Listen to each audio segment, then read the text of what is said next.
दोस्तों नमस्कार, मैं हूं अजय लोहान और आप देख रहे हैं बिंदास हरियाणा। टिकट के दावेदारों में आज हम बात करेंगे गन्नौर विधानसभा की। साथ ही साथ आपको बताएंगे कि यहां के जातीय समीकरण क्या कुछ कहते हैं और साथ ही साथ बीजेपी, जेजेपी, इनेलो, कांग्रेस व आम आदमी पार्टी की तरफ से कौन कौन से वो चेहरे हैं जो टिकट की दावेदारी में सबसे आगे चल रहे हैं। हमारे साथ चर्चा में हिस्सा लेने के लिए पॉलिटिकल एक्सपर्ट प्रदीप कुमार जी मौजूद है। प्रदीप जी, स्वागत है आपका बिंदास हरियाणा में। धन्यवाद अजय जी।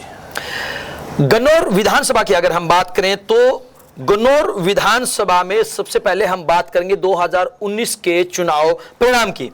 बीजेपी की तरफ से निर्मल रानी ने यहां से चुनाव लड़ा था और निर्मल रानी को 57,830 वोट मिले थे। 10,280 वोटों से उन्होंने कांग्रेस पार्टी के कद्दावर नेता कुलदीप शर्मा को हराया था। कांग्रेस पार्टी के कुलदीप शर्मा को 47,550 वोट मिले थे। जेजेपी की तरफ से रणधीर सिंह मलिक यहां से चुनाव लड़े थे, 6,518 वोट उनको मिले थे। बीएसपी की अगर हम बात करें तो जितेंद्र कुमार ने यहां से चुनाव लड़ा था, 4,377 वोट मिले थे। और आईएनएलडी की तरफ से विजेंद्र शेखपुरा ने चुनाव लड़ा था, उनको मात्र 1,480 वोट मिले थे। वहीं 2024 के लोकसभा चुनाव परिणाम की बात करें तो इस दौरान 5,331 वोटों से बीजेपी ने जीत हासिल की। जी हां, जो मार्जिन 2019 के विधानसभा चुनाव में बीजेपी के पक्ष में 10,280 वोटों का था, वो अब लोकसभा चुनाव में घटकर 5,331 वोटों का रह गया। वहीं जातीय समीकरण की अगर हम बात करें तो अनुसूचित जाति के मतदाता करीब 35,000 हैं। ग्रामीण मतदाताओं की बात करें तो करीब 1,62,000 हैं और वहीं शहरी मतदाताओं की बात करें तो करीब 28,000 शहरी मतदाता है। और यहाँ की एक खास बात है कि वर्तमान में निर्मल रानी जो है बीजेपी की विधायक है, लेकिन इन्होंने 2014 का चुनाव आईएनएलडी प्रत्याशी के तौर पर लड़ा था और 2019 का चुनाव हरियाणा जनहित कांग्रेस पार्टी से लड़ा था। प्रदीप जी, अगर हम गन्नौर विधानसभा क्षेत्र की बात करें तो इस हलके को आप किस तरह से देखते हैं? देखिए अजय जी, गन्नौर जो विधानसभा है, जैसे कि आपने अभी बताया कि श्रीमती निर्मल रानी ने 3 चुनाव लड़े और तीनों बार अलग अलग पार्टी से लड़े जी। जीटी बेल्ट जैसे दिल्ली से चंडीगढ़ हाईवे है, उसको आमतौर पे हरियाणा में भारतीय जनता पार्टी का ही प्रभाव का क्षेत्र माना जाता है जी। और ये उसके अनुरूप भी उसका असर भी है जी। और निर्मल रानी जी जैसे कि विधानसभा चुनाव में भी विधायक बनी और अब लोकसभा चुनाव में भी इस विधानसभा क्षेत्र से भारतीय जनता पार्टी के जो प्रत्याशी थे मोहनलाल बड़ोली, वो विजयी हुए थे इस विधानसभा क्षेत्र से। परंतु इससे पहले, क्योंकि ये विधानसभा क्षेत्र 2009 में ही अस्तित्व में आया, यहाँ से कुलदीप शर्मा जी विधायक बने थे, वो विधानसभा के उपाध्यक्ष भी रहे और वो क्योंकि लगातार सक्रिय हैं तो इस नाते से, क्योंकि करनाल के साथ लगता इलाका है और करनाल लोकसभा से कुलदीप शर्मा जी के पिताजी पंडित चिरंजी लाल जी वहाँ से कई दफ़ा सांसद रहे हैं, सोनीपत से भी वो सांसद रहे हैं जी। तो कुलदीप शर्मा जी भी वहाँ से बड़े कद के नेता हैं मैं समझता हूँ और आज भी उनका वहाँ पे काफ़ी बड़ा प्रभाव उस इलाके में है जी। बिल्कुल बड़ा प्रभाव है। आइए अब आपको बताते हैं कि गन्नौर विधानसभा से टिकट के दावेदारों में कौन कौन शामिल है। बिंदास हरियाणा की तरफ से जो सर्वे करवाया गया और उस सर्वे के अंदर जो टिकट के दावेदार हैं या जो चेहरे हैं वो किस किस पार्टी से कौन कौन से हैं, उसके बारे में आइए अब आपको विस्तार से बताते हैं। हम आपको बता दें कि 2014 में जब बीजेपी की सरकार बनी थी तो बहुत सारे ऐसे चेहरे थे जो कांग्रेस पार्टी के अंदर शामिल थे, लेकिन 2014 के बाद 2024 तक अभी वर्तमान की अगर हम बात करें तो आते आते बहुत सारे चेहरे कांग्रेस पार्टी को छोड़कर बीजेपी में शामिल हो गए। अब उन्हीं चेहरों में कौन से बीजेपी के पुराने हैं, कौन से नए हैं, एक एक करके हम उसके ऊपर चर्चा करते हैं। और टिकट के दावेदारों में बीजेपी की तरफ से जो सबसे पहला अगर हम नाम की बात करें, क्योंकि वर्तमान विधायक है, उनको किसी भी हाल में दरकिनार नहीं किया जा सकता, सर्वे में वो टिकट की दावेदार हैं निर्मल चौधरी। जी हाँ, निर्मल चौधरी जो वर्तमान में एमएलए है, वो टिकट की दावेदारों में प्रदीप जी शामिल है। देखिए अजय जी, निश्चित तौर पे क्योंकि वो वहाँ से विधायक हैं, उस नाते से वो टिकट की दावेदार हैं। परंतु एक जिस तरीके से उनका एक वीडियो, उनके पति का ऑडियो वायरल हुआ लोकसभा चुनाव के दौरान, और जिसमें हम उसकी पुष्टि तो नहीं करते हैं, लेकिन जिसमें वो ये कहते सुनाई दिए कि हुड्डा साहब से बात हो गई है, आगे टिकट के बारे में बात हो गई है, और उन्होंने कांग्रेस के लिए अपने किसी कार्यकर्ता को वोट के लिए कहा,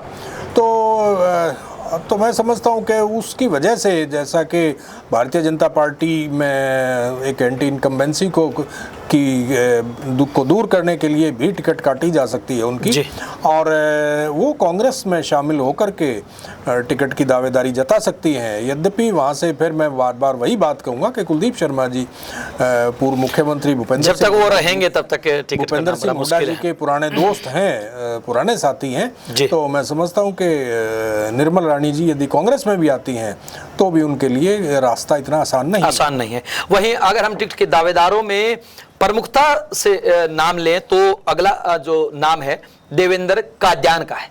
युवा नेता हैं, युवा चेहरे हैं, और पिछले लंबे समय से समाज सेवा के कार्यों में हमेशा अग्रणी रहे हैं, और साथ ही साथ जनता से जुड़ने की उन्होंने भरसक कोशिश की है। इतना ही नहीं, हरियाणा के पूर्व मुख्यमंत्री मनोहर लाल खट्टर के बहुत ज्यादा करीबी लोगों में वो शामिल है। आज भी जब कभी हरियाणा के पूर्व मुख्यमंत्री जीटी बेल्ट से गुजरते हैं तो निश्चित रूप से देवेंद्र कादियान से जरूर संपर्क करते हैं, उनके कार्यक्रमों में जरूर जाते हैं। मन्नत ग्रुप के मालिक हैं, और पूर्व मुख्यमंत्री अगर हम बात करें मनोहर लाल खट्टर की तो उनके बहुत ज्यादा चहेते हैं। क्या कहना चाहेंगे प्रदीप जी? देखिए अजय जी, देवेंद्र कादियान जी बड़े होटल व्यवसायी हैं, और उनके हरियाणा के कई हिस्सों में होटल हैं जी, और इस नाते से आर्थिक तौर पे वो काफ़ी समृद्ध व्यक्ति हैं, और पूर्व मुख्यमंत्री मनोहर लाल जी के नज़दीकी हैं। तो मैं समझता हूँ कि उनकी दावेदारी यदि आज अगर हम गन्नौर विधानसभा क्षेत्र में देखते हैं तो शायद कहीं ना कहीं मैं समझता हूँ उनकी सबसे प्रबल दावेदारी आज के दिन उनकी गन्नौर विधानसभा क्षेत्र में कादियान जी की है।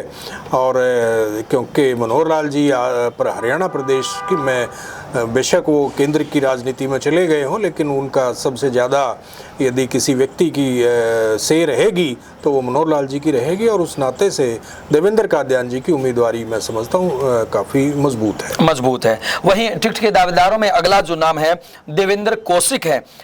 एमपी रहे रमेश कौशिक के भाई हैं, उनको आप किस प्रकार से देखते हैं?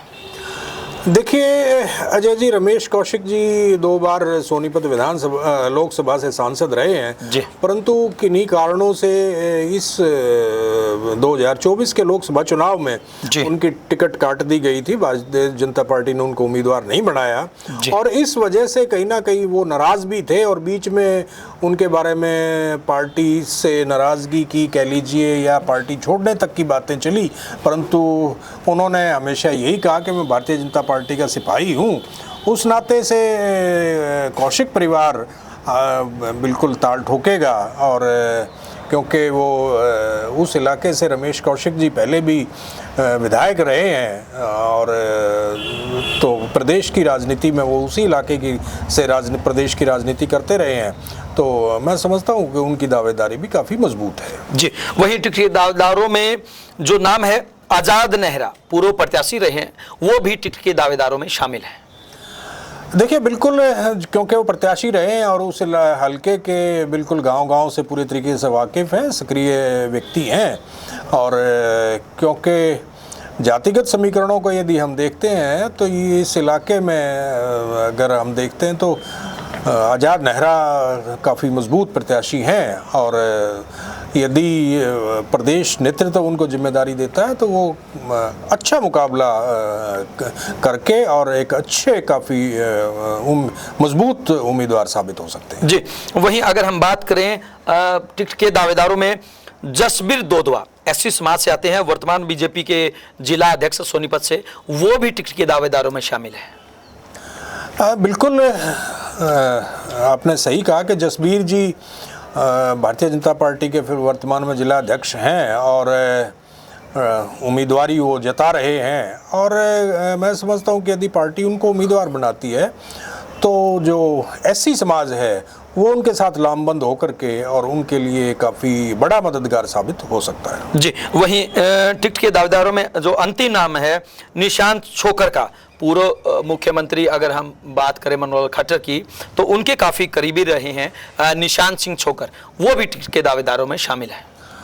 देखिए अजय जी, बिल्कुल गुर्जर समुदाय से आते हैं निशान जी, और क्योंकि उस इलाके में गुर्जर समुदाय का काफ़ी प्रभाव है, तो उस नाते से यदि मनोहर लाल जी का आशीर्वाद उनको मिलता है तो निशान जी भी एक अपनी अच्छी दावेदारी पेश करेंगे, अच्छे उम्मीदवार साबित हो सकते हैं। जी बिल्कुल। बीजेपी के बाद आइए अब आपको बताते हैं आईएनएलडी की तरफ से टिकट के दावेदारों में कौन कौन शामिल है। विजेंद्र शेखपुरा का नाम टिकट के दावेदारों में शामिल है, पूर्व प्रत्याशी हैं, उनको किस प्रकार से देखते हैं? देखिए अजय जी, जो विजेंद्र शेखपुरा जी हैं अभय सिंह चौटाला के नज़दीकी लोगों में से हैं जी, और पुराने कार्यकर्ता हैं, तो उस नाते से मैं समझता हूं कि शायद अभय सिंह चौटाला जी उनके ऊपर विश्वास जताएंगे और वो एक अपनी अच्छी दावेदारी पेश करेंगे। जी, वहीं आईएनएलडी की तरफ से टिकट के दावेदारों में मंजीत फोगाट का नाम है, जो कि केलाना गांव से है, युवा जिला महिला अध्यक्ष है, और साथ ही साथ सुनील ढाका सरपंच जो है सनपेड़ा से, वो भी टिकट के दावेदारों में शामिल है। देखिए कैलाना जो गांव है वो गन्नौर विधानसभा क्षेत्र के इधर वाली बेल्ट के गांव में से है, और यदि उनको टिकट मिलती है तो मैं समझता हूं कि जो इस तरफ का जो इलाका है सोनीपत शहर से इस तरफ का जो एक बेल्ट आ जाती है गन्नौर की, तो मैं समझता हूं कि इस इलाके के लोग उनके साथ कहीं ना कहीं एक अपना आत्मिक जुड़ाव समझ के और उनके साथ जुड़ सकते हैं। और जहाँ तक आपने ढाका जी की बात की है, ढाका जी भी अपने क्योंकि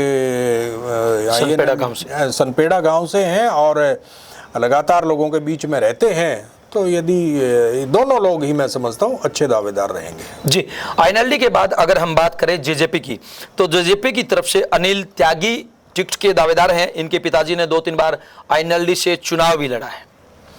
देखिए क्योंकि त्यागी समुदाय का उस गन्नौर के इलाके में काफ़ी असर है और इनके पिताजी यहाँ से चुनाव भी लड़ते रहे हैं, तो ये भी जेजेपी में, हालांकि मैं फिर वही कहना चाहूँगा कि जेजेपी का वर्तमान विधानसभा चुनाव में जो ग्राफ है वो काफ़ी कम दिखाई पड़ रहा है, लेकिन फिर भी ये क्योंकि पार्टी से पुराने जुड़े हुए लोग हैं, तो मैं समझता हूं कि इनको जो पार्टी का कैडर वोट अवश्य मिलेगा, मजबूत दावेदार। वहीं अगले नाम की बात करें तो संदीप थरू है, जेजेपी से ही, थरू गांव से है, जेजेपी के युवा जिला अध्यक्ष रहे हैं, और साथ ही साथ सुधीर धनखड़ है, पूर्व हल्का अध्यक्ष रहे, ये भी टिकट की दावेदारी में शामिल है। देखिए दुष्यंत चौटाला जी के साथियों में से हैं, चाहे वो संदीप जी हों, चाहे धनखड़ जी हों, या दुष्यंत चौटाला जी के साथी हैं, और पार्टी नेतृत्व यदि इनके ऊपर विश्वास जताता है और अपना उम्मीदवार बनाता है तो दोनों लोग अच्छा काम करेंगे। दोनों काफ़ी एक्टिव कार्यकर्ता हैं पार्टी के, अच्छा काम करेंगे। जी, अच्छा काम करेंगे। उसके बाद आइए अब हम बात करते हैं कांग्रेस पार्टी के टिकट के दावेदारों की। कांग्रेस पार्टी में कुलदीप शर्मा, जी हाँ, हर कोई जानता है कि कुलदीप शर्मा बहुत बड़ा नाम है और कांग्रेस पार्टी के अंदर उनकी टिकट जो है वो लगभग फाइनल है, और साथ ही साथ भूपेंद्र सिंह हुड्डा के साथ उनकी बहुत ज़्यादा नज़दीकियाँ हैं, बहुत अच्छे दोस्त हैं। जी, किस प्रकार से देखते हैं अजय जी? जहाँ तक कुलदीप शर्मा जी की बात है, मैं तो ये मान के चलता हूँ कि वहाँ पे कुलदीप शर्मा जी की उम्मीदवारी जो है वो लगभग तय है, इसमें कोई शक की बात नहीं है। कुलदीप शर्मा जी पूर्व मुख्यमंत्री भूपेंद्र सिंह हुड्डा जी के बहुत नज़दीकी दोस्तों में शामिल हैं और ब्राह्मण समुदाय से आते हैं। उनके पिताजी पंडित चिरंजीव लाल जी का बहुत लंबा राजनीतिक कैरियर रहा है, और अब की बार करनाल लोकसभा सीट से कुलदीप शर्मा जी के बेटे के लिए कुलदीप जी ने काफ़ी प्रयत्न किया, परंतु उनको टिकट नहीं मिल पाई। इसलिए मैं समझता हूं कि कुलदीप शर्मा जी की उम्मीदवारी में, कह लीजिए या दावेदारी में, मुझे कोई शक नहीं लगता है, और मैं ये मान के चलता हूं कि वहाँ से कुलदीप शर्मा जी ही उम्मीदवार होंगे। जी, कुलदीप शर्मा ही उम्मीदवार रहेंगे। हालांकि आपने वो भूपेंद्र सिंह हुड्डा की वो वीडियो भी देखी होगी जिसमें कह रहे थे कि पंडित जी चले मत जाना, जाने नहीं दूंगा मैं। अगर ऐसा होता है या कोई परिस्थितियां विपरीत होती है तो टिकट के दावेदारों में जितेंद्र मलिक भी शामिल है, पूर्व विधायक है और पूर्व सांसद है। बिंदास हरियाणा की तरफ से जो सर्वे करवाया गया और उस सर्वे के अंदर जो नाम टिकट के दावेदारों में शामिल हैं वो एक एक करके हम आपको बता रहे हैं। तो जितेंद्र मलिक भी टिकट के दावेदारों में प्रदीप जी शामिल है। देखिए अजय जी, जितेंद्र मलिक जी की जो बात आपने कही, वो सांसद रहे हैं और बड़े राजनीतिक परिवार से रहे हैं। उनके पिताजी भी विधायक रहे, मंत्री रहे, उनके दादा भी विधायक रहे हैं, बड़े राजनीतिक परिवार से हैं। परंतु बीच में, और वो हुड्डा साहब के ही नज़दीकी थे और वो इसी नाते सांसद बने, परंतु बीच में उन्होंने ये कहा कि मैं प्रदेश की राजनीति करना चाहूँगा। और एक ऐसा दौर भी आया जब उन्होंने राजनीति से लगभग राजनीति को त्याग दिया था, परंतु अब वो फिर से सक्रिय हैं, पुराने राजनीतिक परिवार से हैं। यदि कुलदीप शर्मा जी के बारे में कोई किंतु परंतु होती है तो मैं समझता हूँ उसके बाद जितेंद्र मलिक जी ही काफ़ी सबसे मजबूत दावेदार हो सकते हैं। जी, वहीं टिकट के दावेदारों में अगला जो नाम है सुरेश त्यागी का है। त्यागी समाज के हरियाणा के प्रधान है और इनेलो में भी हल्का प्रधान रहे हैं। देखिए, सुरेश त्यागी जी बिल्कुल त्यागी समाज से आते हैं, त्यागी समाज के काफ़ी अच्छा वहाँ पे वोट हैं, उस नाते से वो अच्छे उम्मीदवार हो सकते हैं। परंतु मैं समझता हूँ कि क्योंकि जिस तरीके से वहाँ पे बड़े क्षत्रप हैं, चाहे वो कुलदीप शर्मा जी हो, जितेंद्र मलिक हो, या बीच बीच में जिस तरीके से लोकसभा चुनाव के दौरान निर्मल जी की जो बात उठी थी वो हो, तो कहीं ना कहीं सुरेश त्यागी जी की उम्मीदवारी, हालांकि वो अच्छे उम्मीदवार हो सकते हैं, लेकिन कहीं ना कहीं वो उनके सामने शायद उस तरीके से इतनी मजबूत दावेदारी पेश ना कर पाएं, लेकिन फिर भी वो एक अच्छे उम्मीदवार हो सकते हैं। जी, वहीं टिकट के दावेदारों में अगर हम बात करें युवाओं की, युवाओं का नाम भी यहाँ पे शामिल है। युवा चेहरे हैं। विक्की पहलवान पांची गन्नौर से मीडिया प्रभारी रहे हैं, यूथ प्रेसिडेंट रहे हैं कॉलेज टाइम से ही, और खास बात यह है कि ये कृष्णा देवी के पुत्र हैं जो कि गन्नौर महिला विंग की प्रधान रहे हैं। तो निश्चित रूप से इनका भी राजनीतिक घराना है और हमेशा पिछले लंबे समय से लोगों से जुड़कर गांव-गांव में जाके, अलग अलग जगहों पे जाके संपर्क साधने की कोशिश कर रहे हैं और लोगों के दिलों में जगह बनाने की कोशिश कर रहे हैं। यही वजह है कि टिकट के दावेदारों का जो सर्वे करवाया गया उसमें विक्की पहलवान पांची का भी नाम उभर के आया। देखिए अजय जी, विक्की जो हैं वो युवा व्यक्ति हैं, युवा कांग्रेस से जुड़े रहे हैं और उस नाते से जोश और पूरे दमखम के साथ वो उस इलाके में पूरे सक्रिय हैं। और क्योंकि वो कांग्रेस की विचारधारा से जुड़े हुए व्यक्ति हैं पारिवारिक तौर पे, तो बिल्कुल उन्होंने उस इलाके में कांग्रेस पार्टी के प्रचार प्रसार के लिए काफ़ी काम किया है।